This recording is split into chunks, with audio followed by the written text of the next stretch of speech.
So faith is the only basis of pleasing God. If you don't pray by faith, God won't be pleased. If you don't give by faith, God won't be pleased.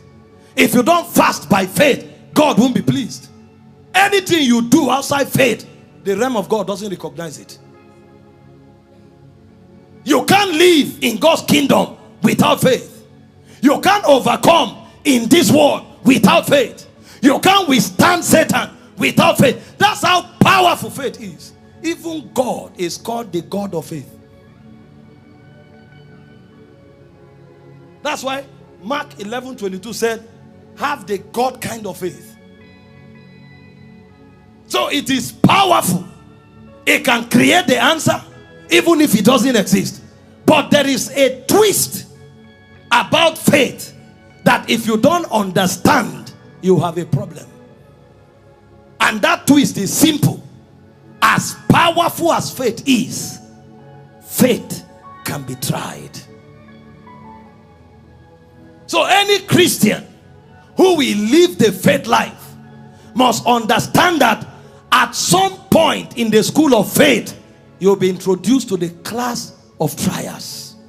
And if you don't pass the class of trials, you will never become a faith giant.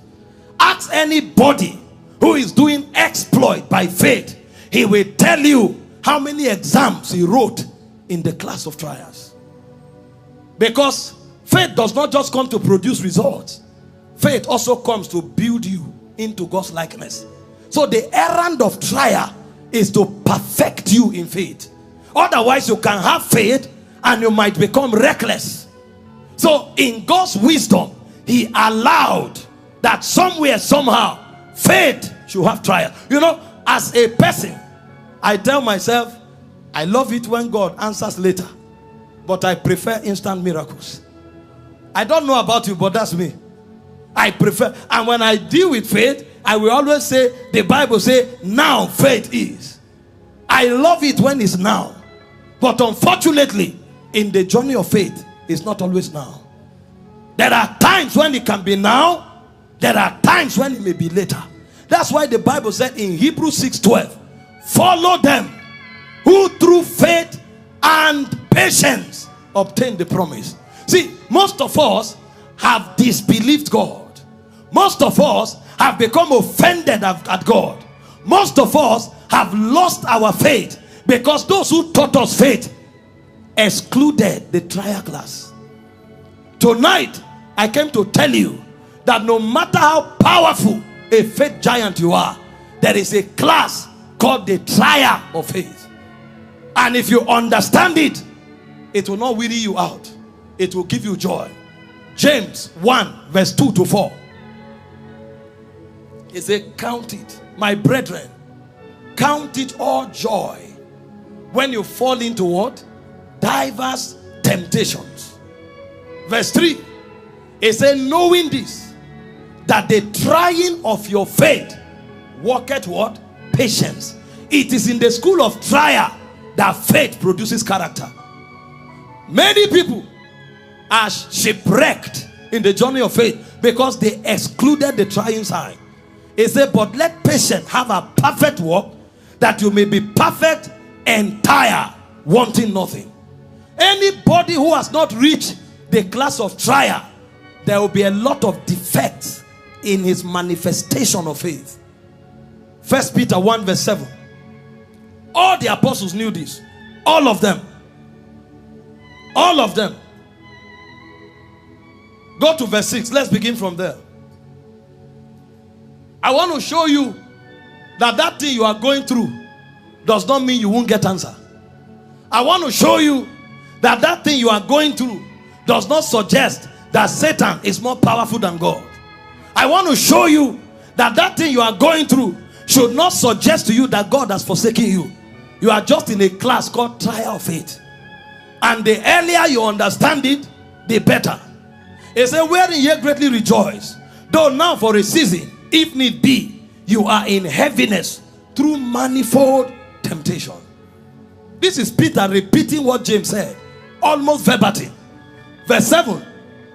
It said that the trial of your faith, being much more precious than of gold that perisheth, though it be tried with fire, might be found unto praise and honor and glory at the appearing of Jesus Christ. The reason faith giants will be commended by Christ is not just because of the results they have. It's also because of the character they sustained while having those results. Many times, God may not be glorified by your manifestation. There are times when your manifestations will glorify God, but many times your character in your manifestation is what glorifies God. That's why today many people are doing many wonders, but they bring reproach to God because they didn't go through this class of the trial of faith. He said, count it all joy. See, this class sometimes, right, can be so bad that people will mock you and tell you, we thought you say you are a man of God. Are you not the one singing everywhere, saying all things are possible to them that believe? They will mock you. Like Jesus was saying in Luke 4:23, physician, heal thyself. That's how bad it is sometimes. And as I list some of these trials, you will be shocked. But it will help you. And hear this, these trials don't destroy you. At the end of the day, if you stand, you will get the result. But you will get much more than result if you stand to the end. God allows trials so that we are perfected in the workings of faith. Two things I'll be addressing quickly are the major areas where faith is put to the test. And then I will show you the protocol that you must follow to route the trials of faith and come out victorious.